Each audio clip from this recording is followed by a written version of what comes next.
You're listening to the Veteran Etc. podcast, as there's always more to be said about a veteran. Join your host, Mike Kim, a veteran, ex-monk, seasoned war trauma therapist, and writer, as he shares his years of research in veteran readjustment culture and the meaning of warrior life. Now, here's your host, Mike Kim.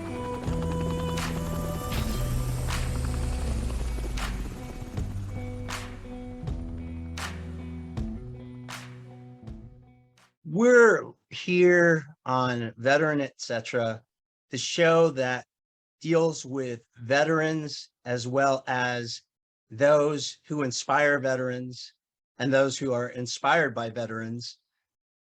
Basically, saying many things beyond the simple words discussed about veterans in mass media, the headlines, the news, the TV shows. We go beyond that, and our guests truly inspire us and help us look at many different things.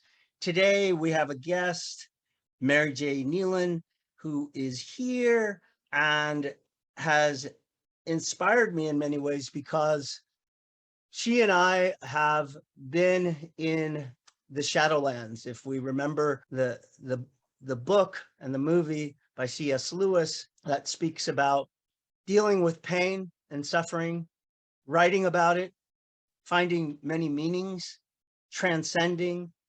These are the different things that I feel are often ignored by veterans as well as non-veterans when they write about the veteran reality. Mary Jane Nealon offers us many different things to look at in regards to writing, to service, to doing the work of the soul, to being in the world with others. These are imperative in regards to the themes I'd like to cover today and also to cover in the future. And I will let Mary Jane Nealon say a couple things regarding her life and to go into this journey into the Shadowlands today. So Mary Jane, welcome, and please share a little bit about yourself. Okay, thank you, Mike. Well, I'm honored to be here. I mean, I'm honored by your story, which I've heard a little bit of, but my father was a World War II veteran. My grandfather was a World War I veteran. Pretty early on, I rummaged through my grandfather's things and read his diary from World War I. And basically, I was raised to believe, one, service was absolutely critical to having a valuable life. And I saw a lot of suffering in my father, but I also saw a lot of service. And I felt like the service was helping to unpack the suffering, which he continued to grow in his life and become a very peaceful man later in his life. But much of his suffering was experienced in the war and then as a policeman, which was very common after World War II, that people came back silent and silenced by the culture, and they became firefighters, policemen, or stayed in the military, frankly, so they could keep that brotherhood, because that was how they managed their pain. Late in life, many of them started talking about their pain. And then also people I served in the flop houses in New York, shocked at how many of them were World War II veterans and Korean veterans. Before I let you go on more, I need to interrupt you because there's one thing that viewers do not know. So while I connect with Mary Jane as someone who's been in the Shadowlands in regards to working with the extremely distressed, I connect with her as a writer, but not as someone of her magnitude. I mean, Mary Jane has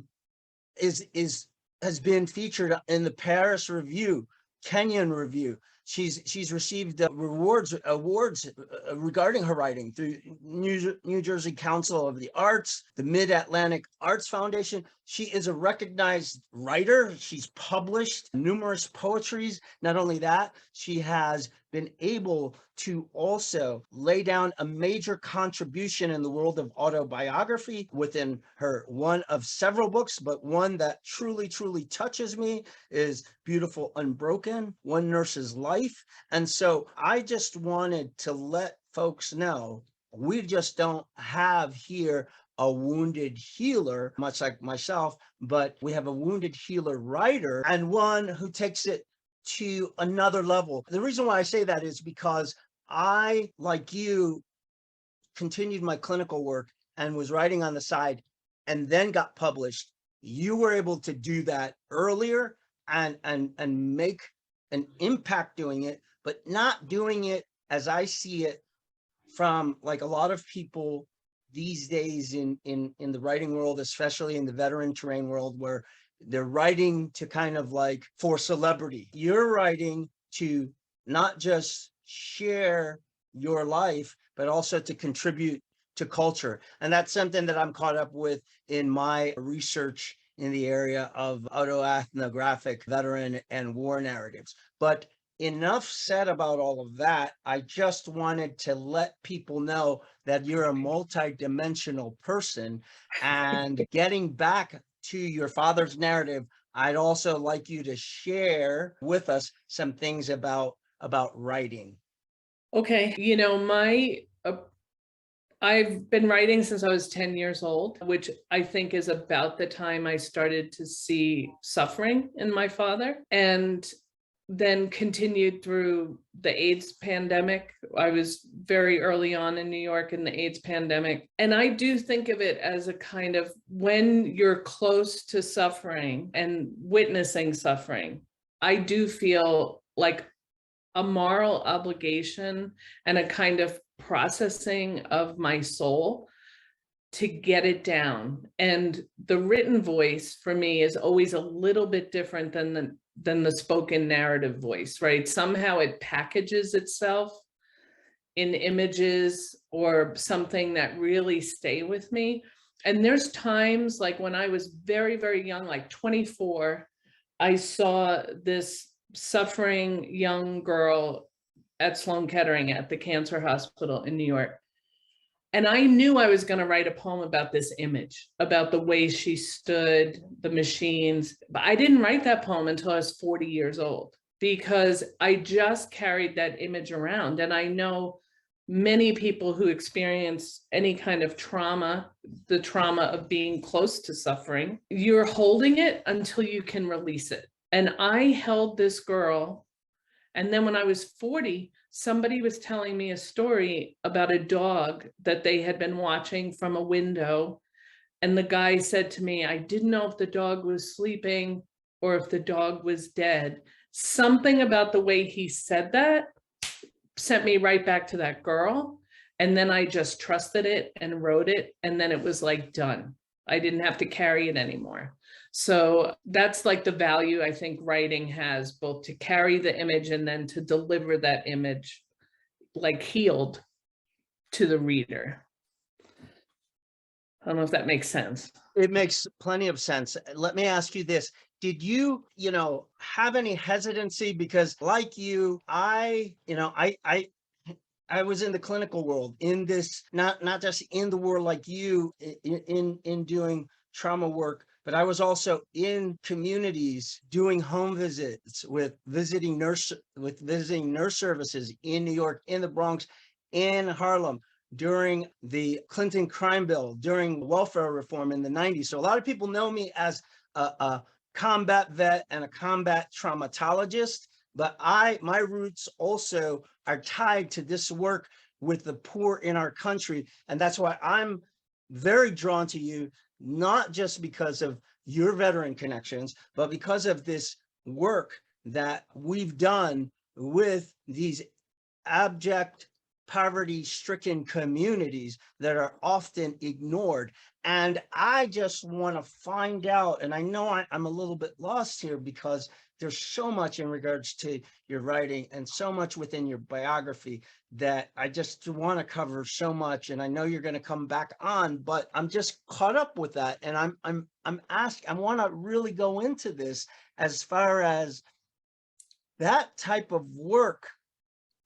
What are the different meanings that come out for you in this type of work and your writing? Because it's not like you did like certain people, hey, I'm just going to quit my job and be a writer and get an MFA degree and then get published. You did not do that, and I didn't do that, and yet we felt this passion, and I want to speak for you, to get those voices, get those experiences out there through our writing. Yeah, I don't know, Mike, you might make me cry, right? Like it's hard to talk about this stuff, but I am enraged about the poverty in this country. Enraged, like, because to me it is violence. It's like the culture does violence on a group of people for all sorts of reasons, primarily to keep them out of power, I think. But, I've said to people, poor people die younger, not by like a year, by like 20 years, because they can't take care of their teeth. They can't get access to things that you get to. They carry their trauma longer, which beats down their body. So for me, I feel really blessed when I am in the presence of people that are suffering. And I think we have to be careful in writing, not to just appropriate a story. But I've always said to people, like, if you have a baby and you get married, you invite people and you say, we request the honor of your presence at. People that are suffering, you have to do everything right to be invited to participate with them, to care for them. People don't let you just care for them physically or emotionally if you are not trustworthy, if you haven't shown them true compassion.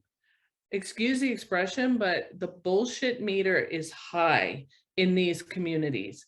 And when I first went into the flop houses in New York, in the Bowery, yes, I had to earn my stripes.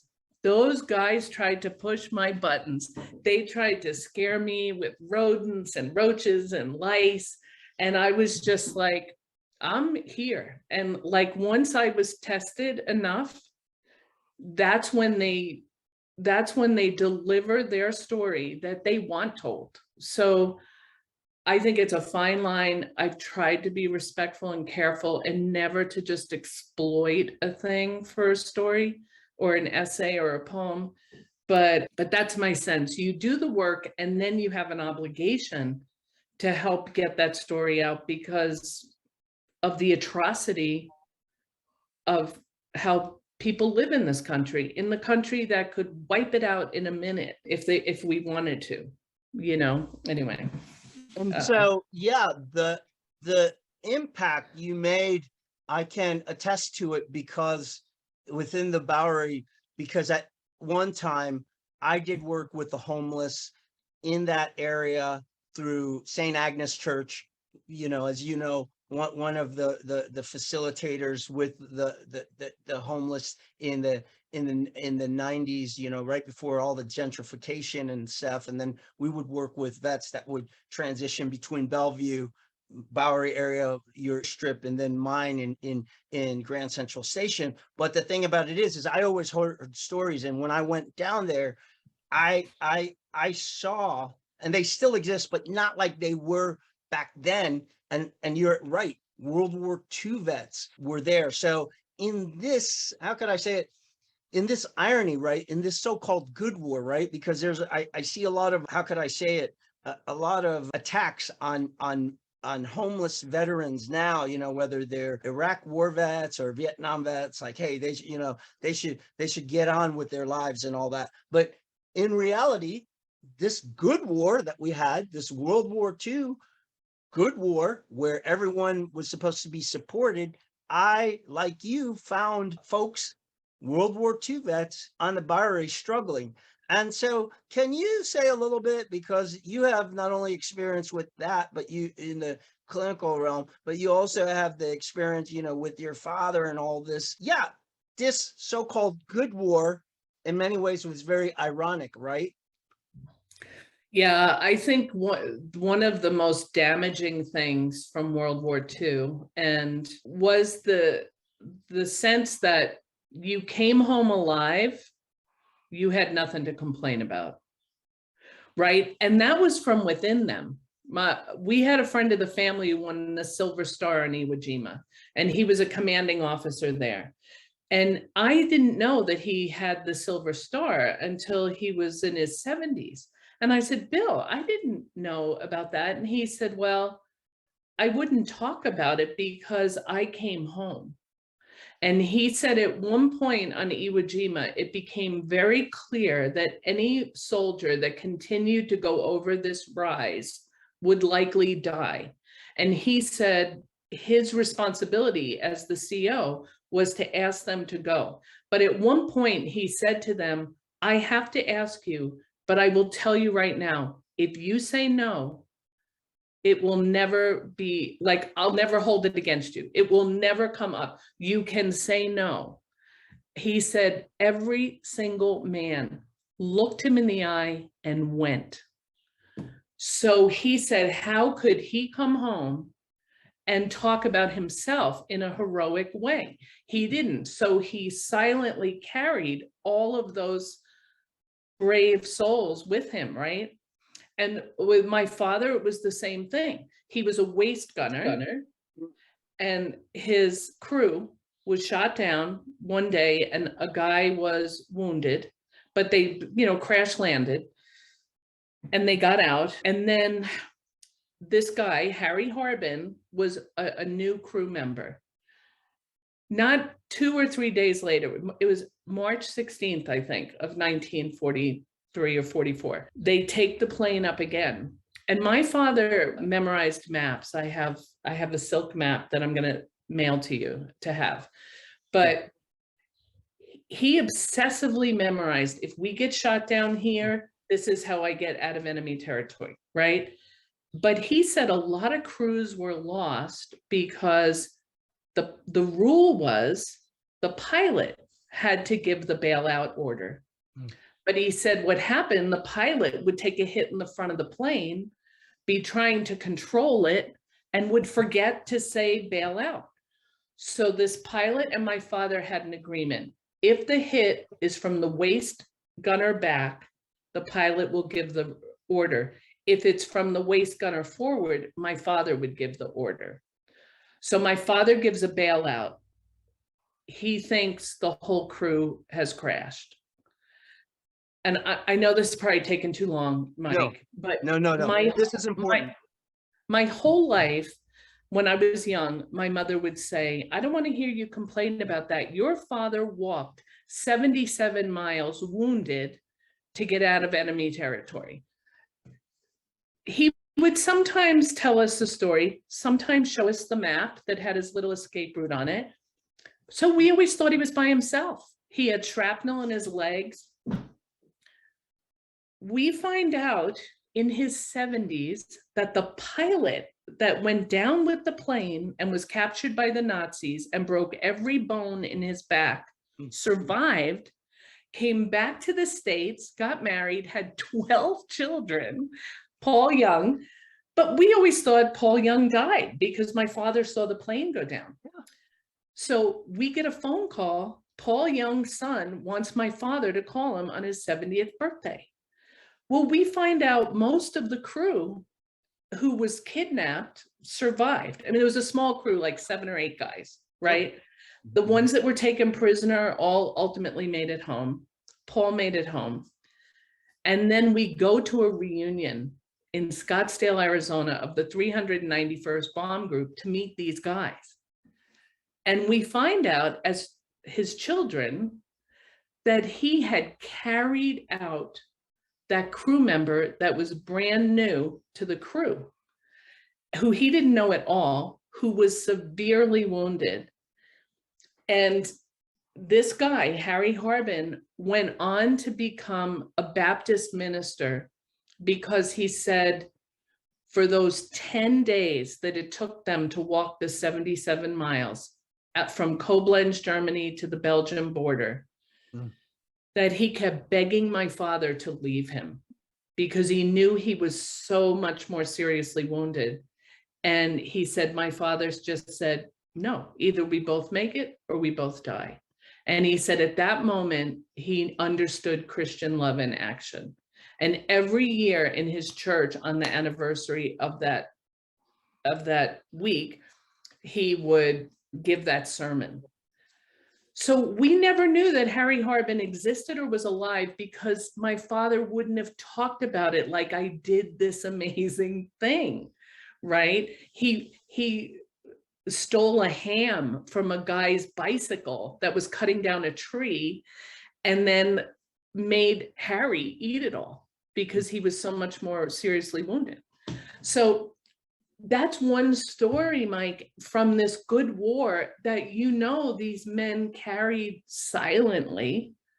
And I'm sure it goes on over and over and over again, but hopefully the culture has tried to be more open to hearing stories, but they are, but in many ways, and this is why I have you on, this is why I have other folks on, like Senior Chief Navy SEAL, Senior Chief Harding Bush, that you hear of certain things that you're not going to find on Band of Brothers, right? And not saying that Band of Brothers is bad. I'm just saying that there's an etc. And that's why the name of this show, Veteran Etc. You find the meaning making behind the heroism, behind the struggles on the battlefield and at home. And so that's why you and others are the gems of the show. And that's why it's important for the public to know about this, because we're dealing in an era where war has become so glamorized, either indirectly or directly, that all you're hearing is about the volunteering, even in a war that's not connected to us.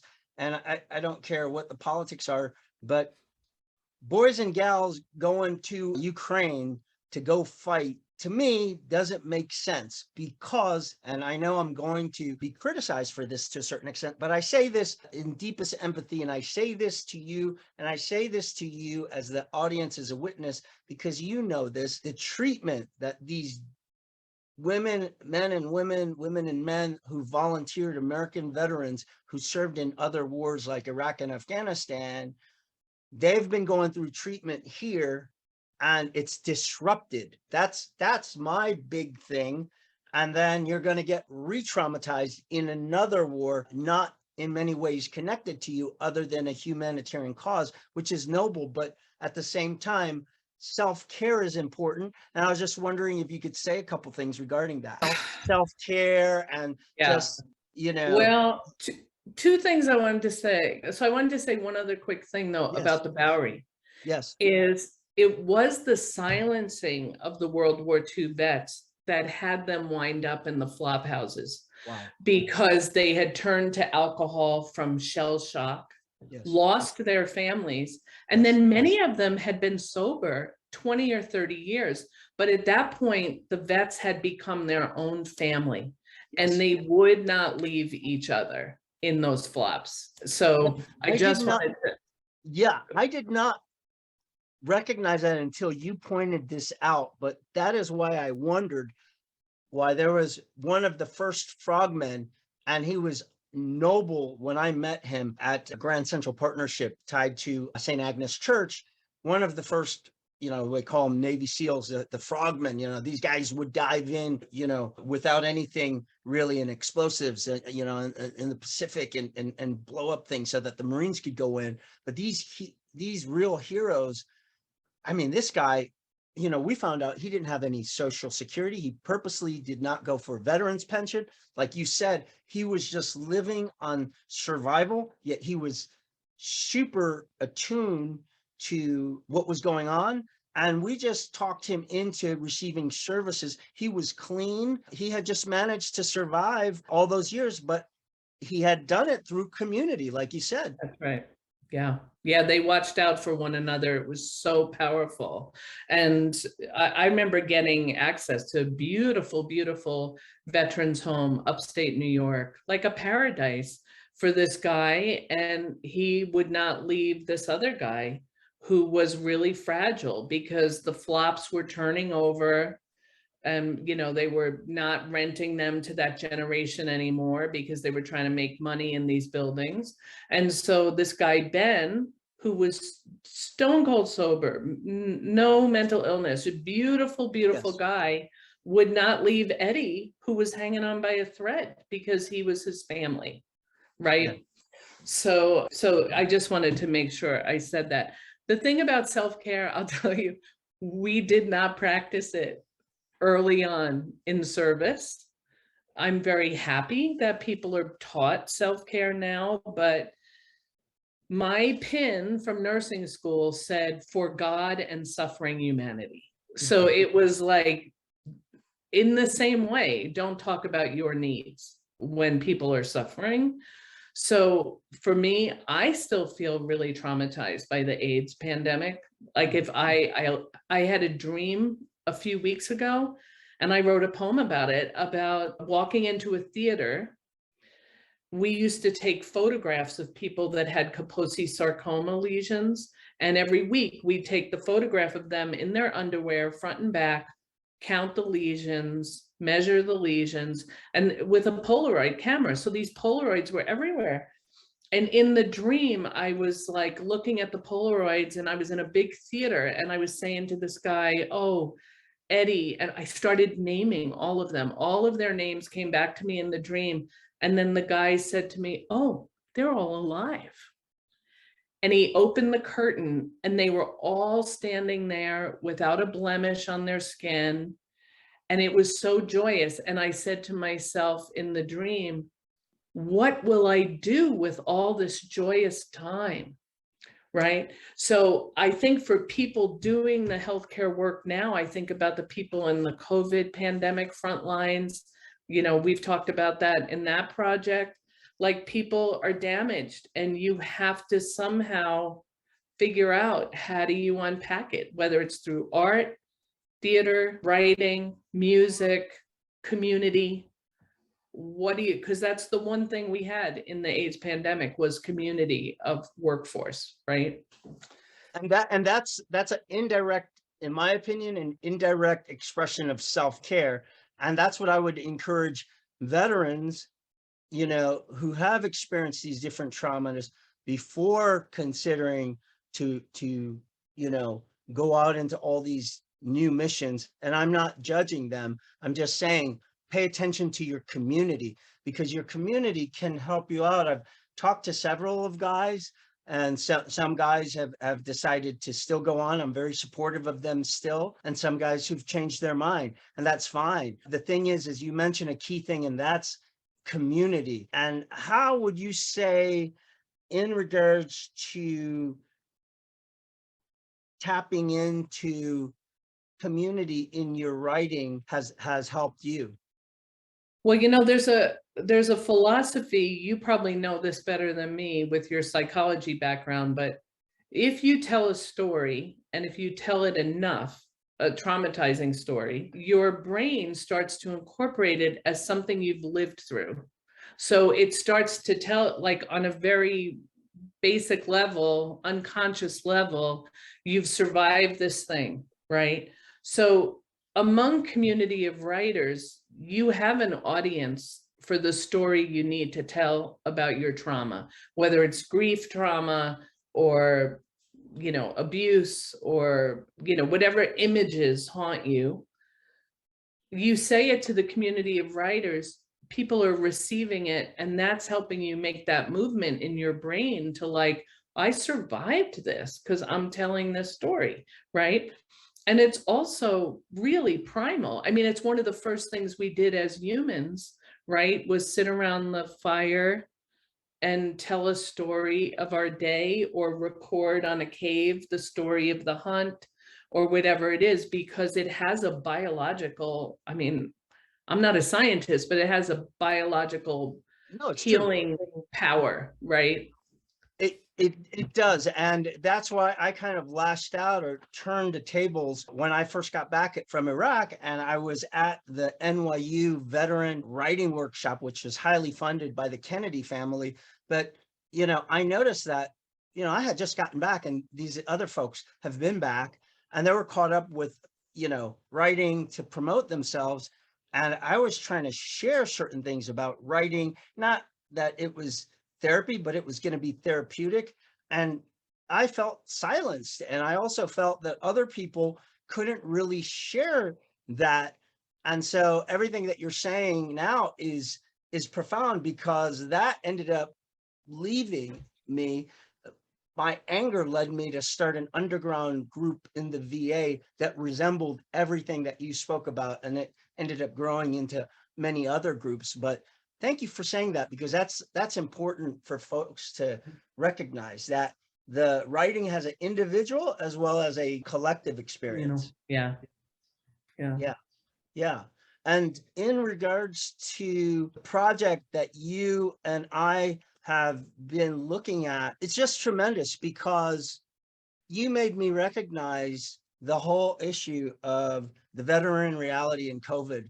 And though I have a love-hate relationship with the VA, after a while I had to think, it's not just the VA, but it's all these veteran organizations and communities that aren't recognizing the veteran in COVID. And it took this author nurse to kind of pay attention to it and drag me into a dialogue regarding that. And it was very painful for me, but healing after engaging you regarding this, because I lost several close buddies who were not rescued by the VA.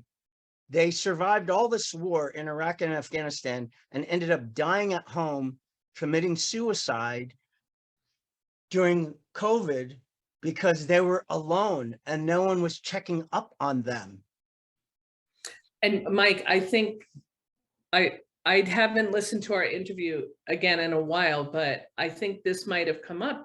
Is this very close person in my life here who was a medic in Iraq, and I hired him when he was like at the peak of his PTSD, pale, sweating, shaky in the interview, with all these like double masters, privileged people that had interviewed.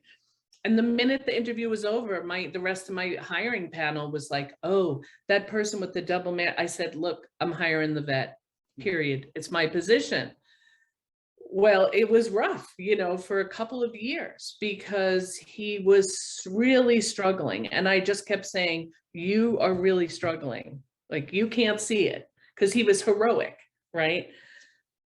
But anyway, part of what healed him, and he's in a really good place right now, is he became my champion of the most down and out patients, unsheltered, mentally ill. He had such a gift with them. All he had to say to them is, I know, man, I'm a vet. I know, man, I was in Iraq. Immediate bonding, immediate acceptance.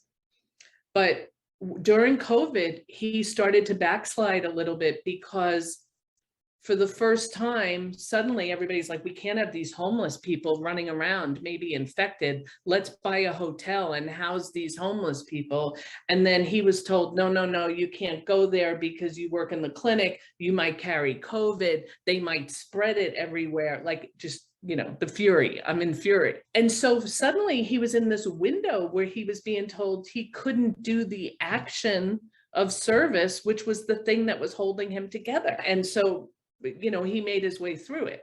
But when you mention isolation, it's not just isolation, right? It's like whatever that life was before the isolation was probably holding that trauma at bay.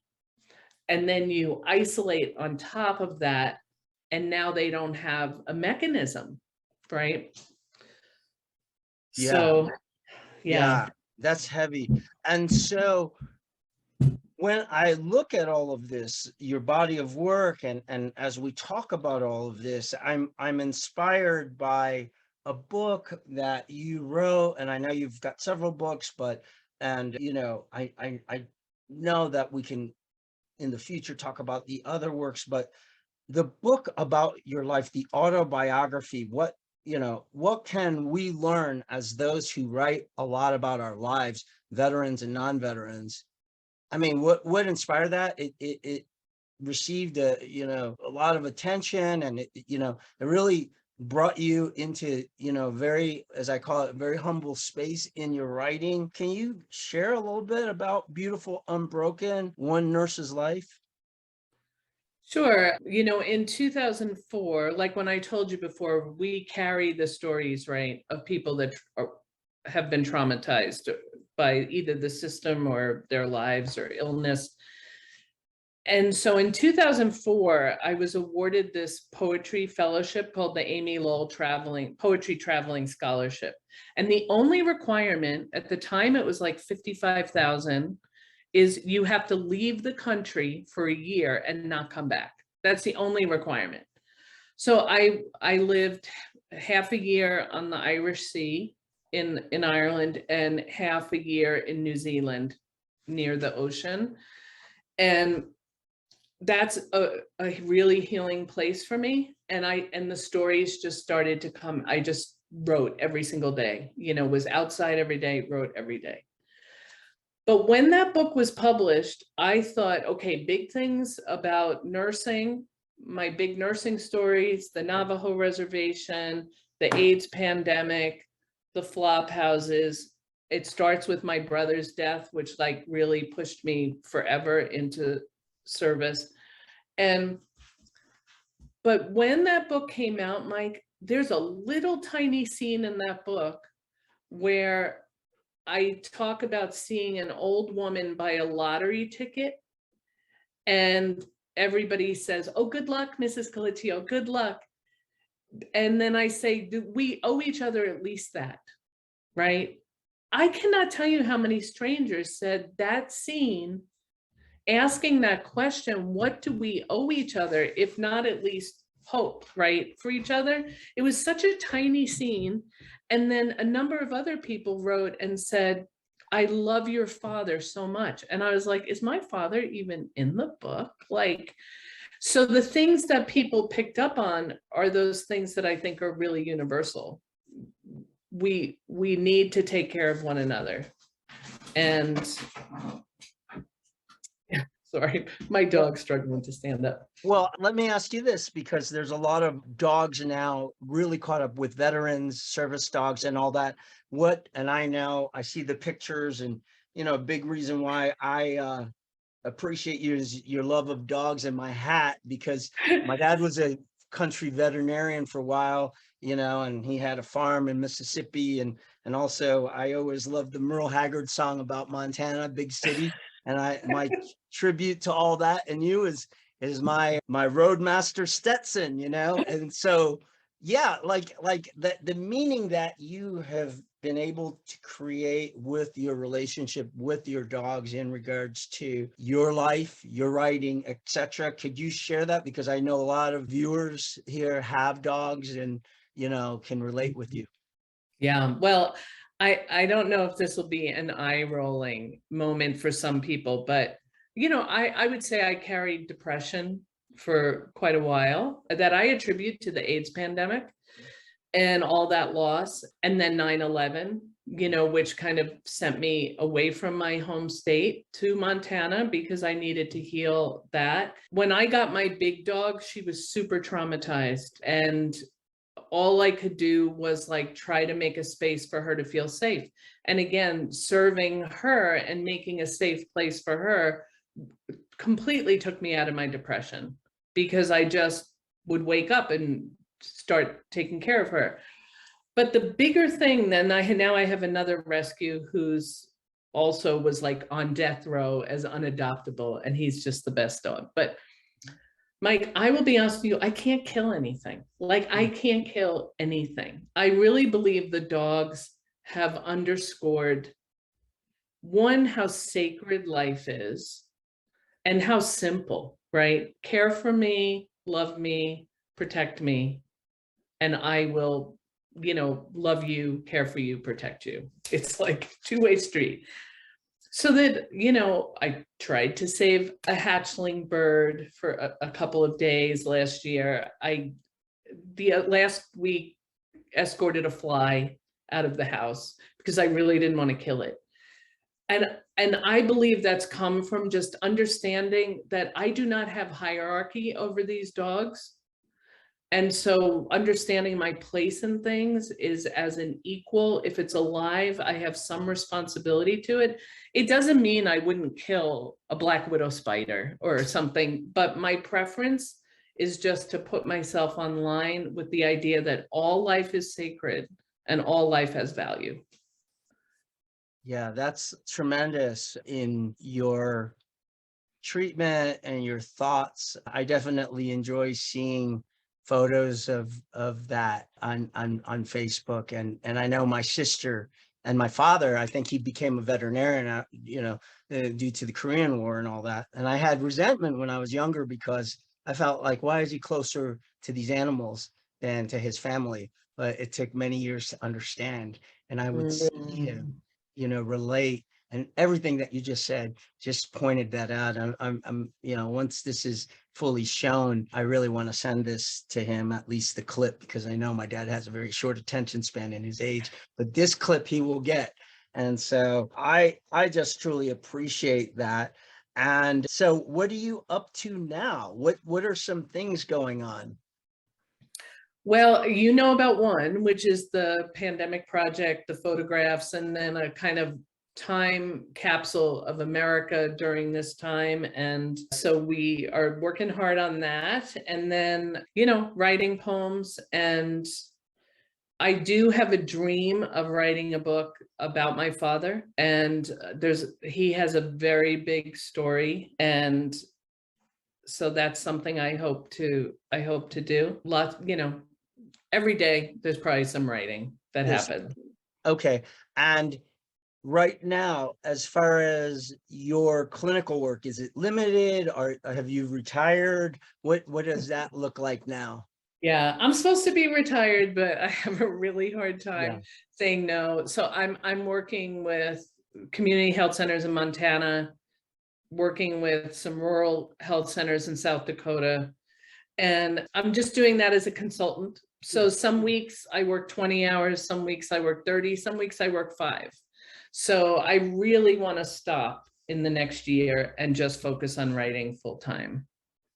Now, getting back to your father and, this whole thing about a possible project that you're going to pursue made me think about a poem that you wrote, because, it's hard when it comes to Mary Jane Nealon. I mean, I don't know if I'm going to focus on her poetry or on the autobiography because it's so profound. So I get stretched. But one poem that definitely brought in the two worlds together is her father must be a skywriter.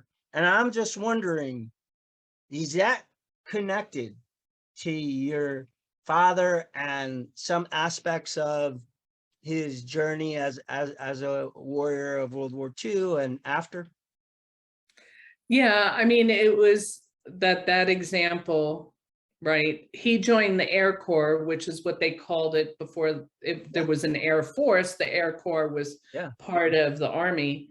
And I just felt like everything about him, for me, was wise. Was he a flawed human being? Yes, like we all are.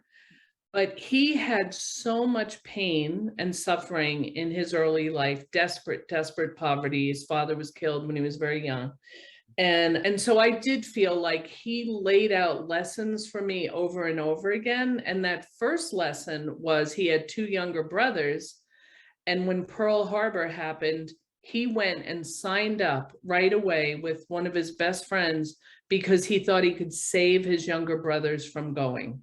But of course, by the time the war was over, they'd all gone, 2 to Germany and 2 to Europe and 1 to the Pacific. So yeah, so that to me is just like, I was always sort of like looking up at him, waiting for that wisdom. So that's where I think that image came from. Yeah, I truly appreciate that poem because it also kind of intersects this issue of story. And I don't know if a lot of poetry actually, calls upon, the reflection of story and the use of story, right? Often you're left with just a lot of imagery of the poetry itself, but this calling is it's tied to my type of poetry. That's Korean poetry called sijo, and that type of poetry has a calling. So I was drawn to your poem because of, again, the form of sijo, which isn't like haiku. It's much like what you're writing. It's not just about writing about beautiful birds and things like that out in nature, but it's there's something, there's certain meaning making that's being called upon from the poetry itself. So that's something that I picked up from you. And do you feel that in regards to the meaning making process in your poetry, do you, besides this poem, can we go into other parts of your poetry to find that? Yeah, I think so. Although at one point, like my prose, I think allowed me to say more. Mhm. But my current manuscript that I'm still trying to get published is called Stormlands. And it's all about different traumas. But the third section, there's this quote by Murakami. I don't know if you're familiar. I love his writing. Yeah. And it says something like, what's the point of the storm except to leave it changed? Something like that. That's not an exact quote. Yeah. But that's what I think about, the challenges of life are, what's the point except to get through them? So on my father's death week, he had cancer and we knew he was going to die that week, most likely. And I told him that. The doctor told me, I told my father.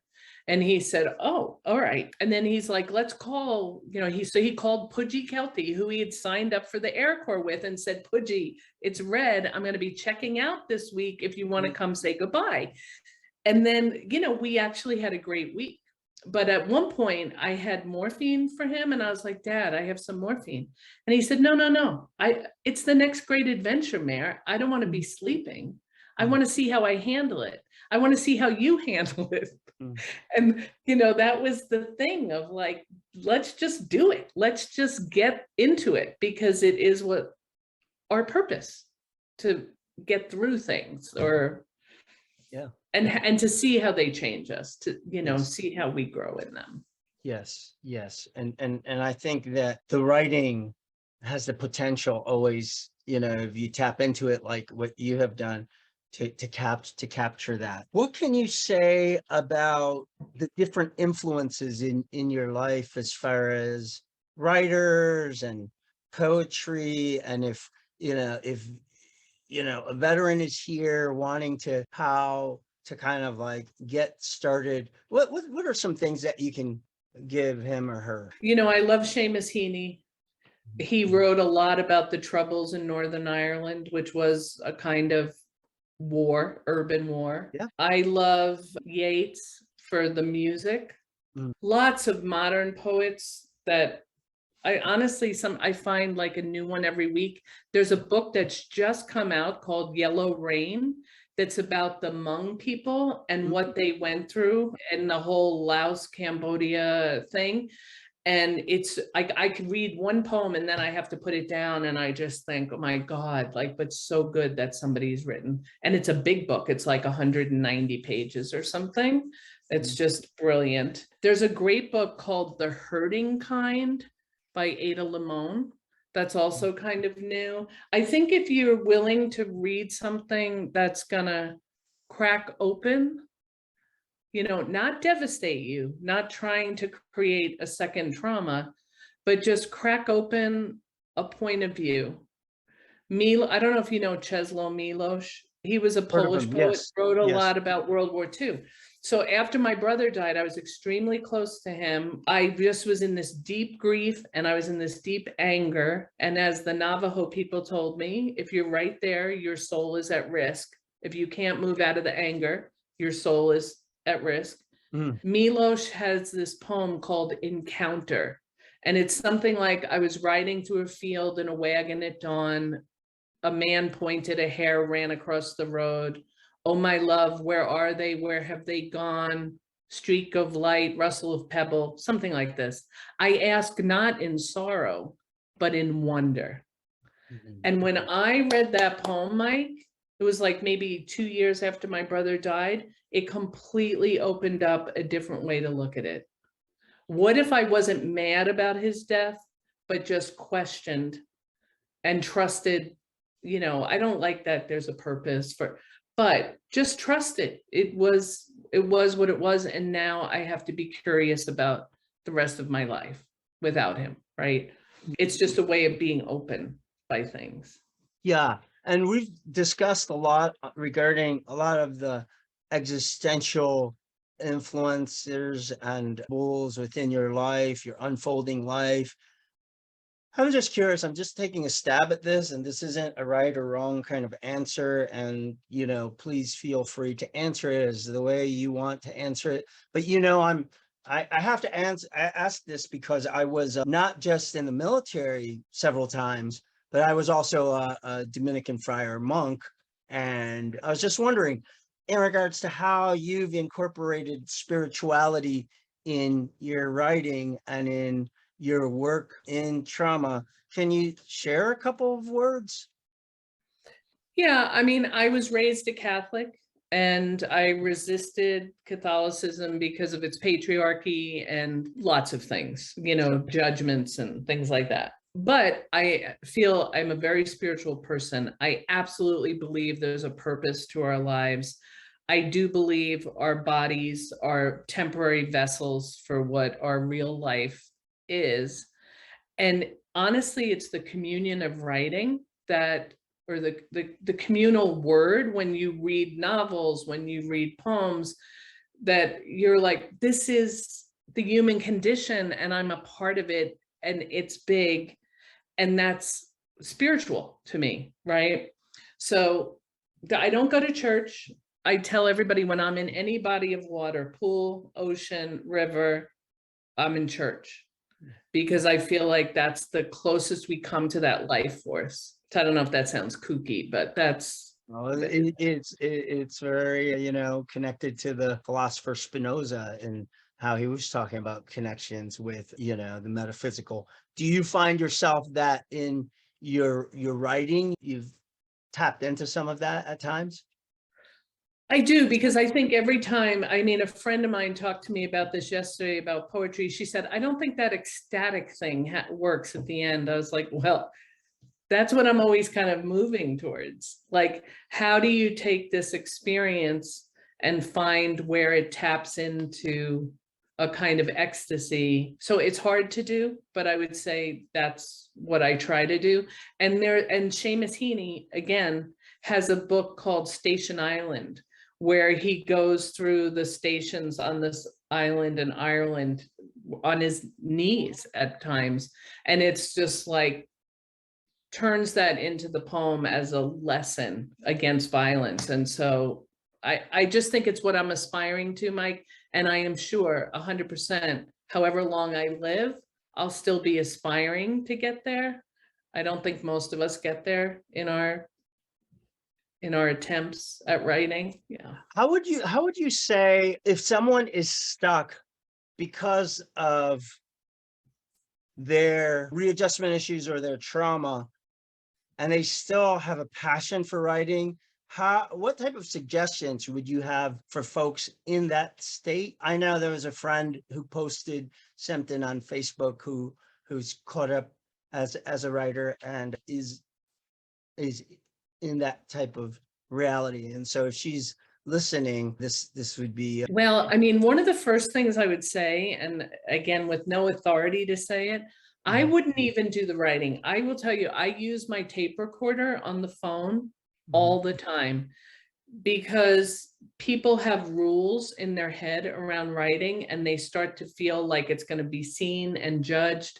And so for like a first attempt at telling a tale, I think it's a really safe thing to record it And then you can go back and look at it kind of objectively and type out what you want typed or keyboarded, whatever the verb is now, because I think it takes some of that pressure off of like, this isn't a good sentence. It's like the most important thing is just the telling of the story. So, tell it to yourself is what I would say to her on a tape recording, either on your phone or a small tape player. Play it back, listen to yourself, think about what it feels like to receive that story. And then I think you can write it if you want to. That feels safer to me Yes. in some ways. Yes. Thank you. Thank you for that.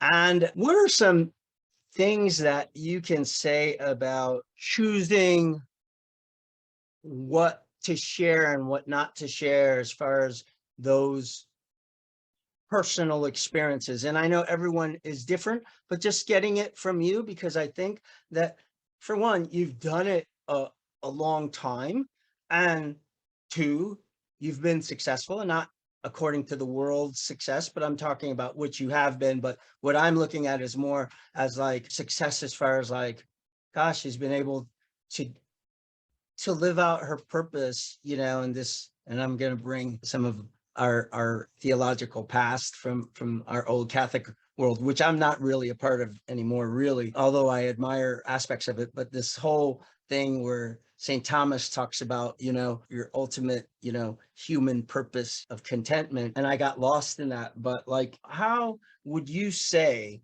in regards to that type of focus as far as your purpose, what are some things you can share about that? The purpose of Who you are as a writer, as a oh clinician, and everything. And I know I was a little bit vague here, but yeah. well, no, I mean, I think what I started thinking about is I have a whole box of saints. So I Mhm. haven't like thrown out the church. Uh, I just kept the part that's not like Toxic. human Yeah. toxic. But I really have always been moved by Jesuit philosophy, right? I went to Jesuit schools. My family went to Jesuit schools. We were taught about social justice as part of our Catholic education.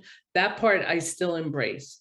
And I feel like that is part of what shaped me. And I told somebody the other day, they never heard of Union grapes and lettuce. And, you're younger, so you may not have heard of it either, but when they were trying to unionize migrant workers, there was a real movement not to purchase produce if it didn't have Sure. the union sticker on it. So I was like 13 years old protesting this grocery store that had but that was Jesuit driven.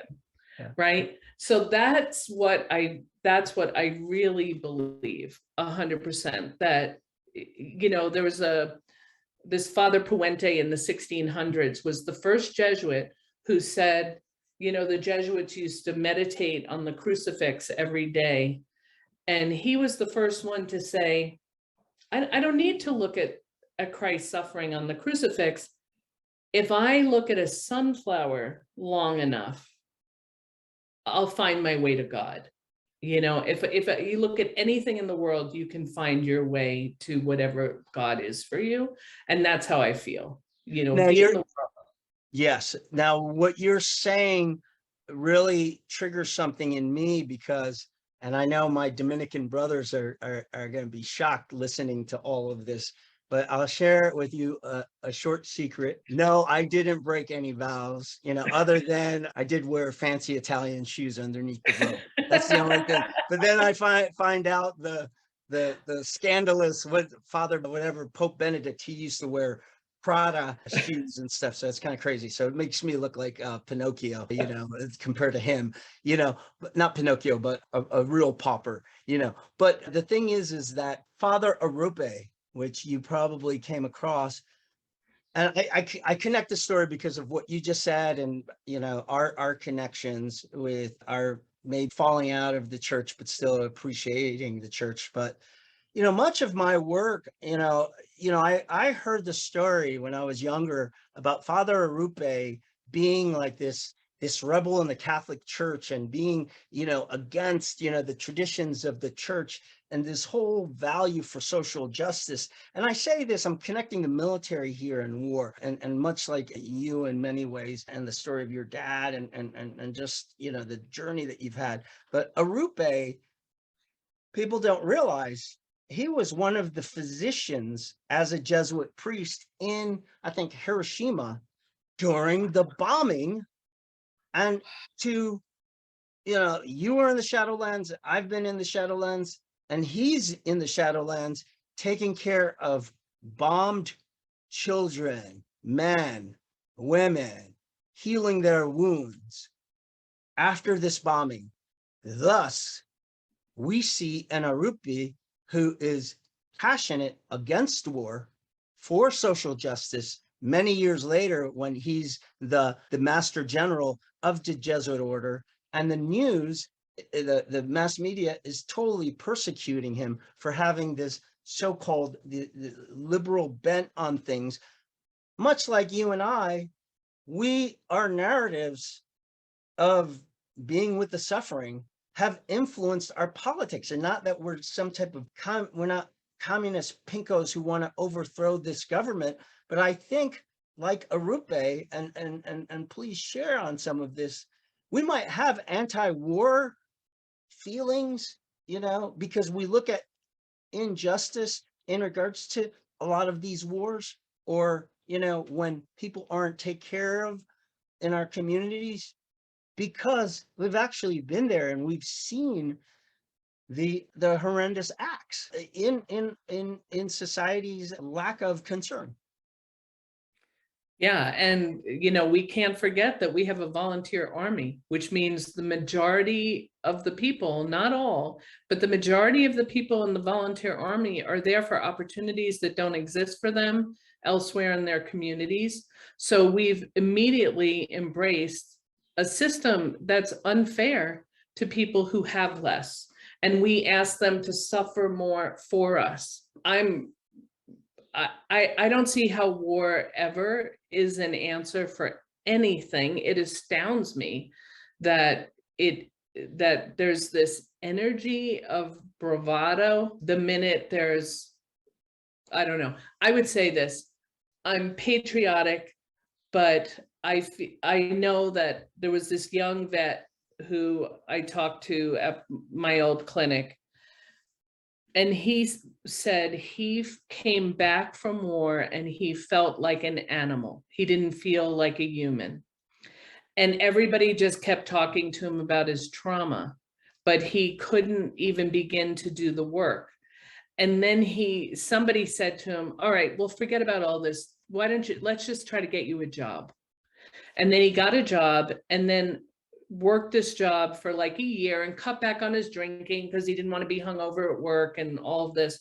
And then one day he goes to the ATM and it said, do you want to check your balance? And he'd never had any money. And he said, yes. And he had over $2,000. And he said, suddenly I thought, I'm not an animal. Whatever that link was for him was he had value in this culture because he had cash in the bank. And then he said he could work on his trauma. But it took that thing and so that I'm just appalled that he had to live his whole life feeling like he was just a product for this country to move around. Right. And that's why I don't want the audience to think that we're anti this, anti that. I mean, your father was an honorable soldier, but he was also honorable police officer. And like, I believe in, you're going to find good and bad in every line of work, including healthcare workers. But the bottom line is, you just shared an important narrative for people to recognize, is that we may have certain positions about certain things, but they're tied to certain human experiences. And I feel that that's at the central thing, not as far as focusing on tearing systems down just for the hell of it or anything like that, but again, it comes back to an issue of thinking and being reasonable and recognize what is the right thing. And you pointed out something that our society has to recognize, right? That in reality, those who serve, and I would say this also, and it would be interesting to get your writing on this, but how COVID workers, frontline workers in healthcare, were treated like veterans, persecuted like veterans, treated like a piece of meat to just go out there and do their duty, and that's it, and experience the same type of catch-22 bullshit that is beyond the movie Catch-22, but it just, that type of stuff really kind of gets to me. And yeah, I mean, what you said about the soldier just made me think about the COVID healthcare workers. Well, and when you said, Mike, earlier, something about like writing, sort of, how do I decide what to say or not to say? Yes, there's not another country right now that I actually want to live in. I'm right. not walking away from the ideals of this country, which I still believe in. But I think you have to say everything, however terrible it is, if it's real and if it's true. And the truth is, when COVID happened, not only were healthcare workers treated like expendable creatures and their families, but when they said school had to go remotely, and then everybody said, well, we can't, this is where kids get their lunch. I was like, okay, this is a much bigger problem than a pandemic, because those kids that aren't going to eat if they're not in school are the kids that are going to look at the military as a way out of their circumstance of poverty. And then they're the people that we're going to ask to do the dirty work when we go somewhere in war. And it's not 100%. And I lived with an Army Ranger. I understand the positive parts of the military, and I get that commitment and that brotherhood. But I do not get like the way we feed people who are poor into all the jobs we don't want to do. And COVID really highlighted what that was, right? Yes. And if folks want to get in contact with your works, what are some domains that they can tap into, and what would you recommend? Well, my website is www.mjnealon.com, and I have like links to my writing, including my essays in the Sun magazine, which I'm most proud of those, actually. Yeah, and my email's on there too on my website. So I'm open. Oh, as you know, always happy to communicate. Great. And your books can be bought on Amazon and also in bookstores as well. Yeah, I mean, my poetry books are kind of old. So Rogue Apostle, which was primarily about my brother's death, I don't know that that's in print anymore. Immaculate Fuel is, and Beautiful Unbroken is Grey Wolf Press. And I think they always kind of keep it. That's from 2011. I know it's still available. Oh, yeah. Great. And so any last words? I really enjoyed having you here, and I know our folks at Veteran Etc. can truly appreciate your presence. Well, just honestly, for any veteran that's listening, I do know that the phrase "thank you for your service" is sometimes like, I wish nobody had said that to me. But in the core of my being, I mean that. I think our commitment to you as veterans starts the day you come home and doesn't end the day you come home. And whatever I can do to move that concept forward, I'm here for that. Well, thank you very much.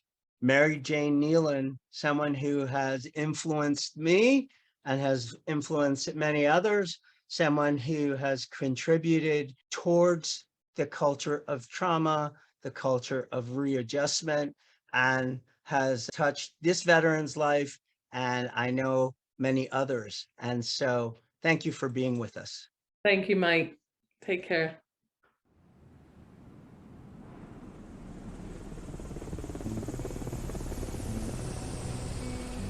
Veteran Etc. invites you to join us again with your host, Mike Kim, every Sunday. If the content from this podcast is informative to you, please share the podcast with others. Give a like and or post something you learned from the episode on social media. If interested in other truly informative podcasts like Veteran Etc., check out cominghomewell.com for a listing of other veteran-based podcasts. Thank you for tuning in.